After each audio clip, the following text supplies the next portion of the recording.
ಸತ್ಯದ ಬೆಳಕು. ಡಿಸೆಂಬರ್ 22ರಂದು ಹಾವೇರಿ ಜಿಲ್ಲೆ ರಟ್ಟೆಹಳ್ಳಿ ತಾಲೂಕಿನ ಮಾಸೂರು ಗ್ರಾಮಕ್ಕೆ ಸಂಪೂರ್ಣ ಬಂದ್ಗೆ ಕರೆ ನೀಡಲಾಗಿದೆ.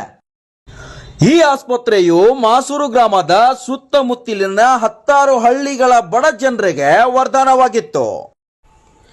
ಆ ಆಸ್ಪತ್ರೆಯನ್ನ ಕೆಳದರ್ಜೆಗೆ ಇಳಿಸುತ್ತಿರುವುದನ್ನ ಹಾಗೂ ಅಲ್ಲಿ ಇರ್ತಕ್ಕಂಥ ವೈದ್ಯರನ್ನ, ನುರಿತ ವೈದ್ಯರನ್ನ ನಗರ ಹಾಗೂ ಜಿಲ್ಲಾ ಆಸ್ಪತ್ರೆಗಳಿಗೆ ವರ್ಗಾವಣೆ ಮಾಡುತ್ತಿರುವ ಸರ್ಕಾರ ಜನವಿರೋಧಿ ನೀತಿಯನ್ನ ಖಂಡಿಸಿ ಈ ಬಂದ್ಗೆ ಕರೆಯನ್ನ ನೀಡಲಾಗಿದೆ.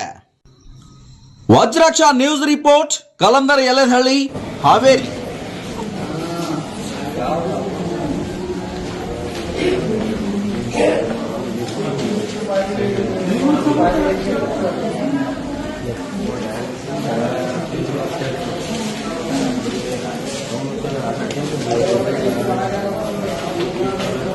ವರ್ಷ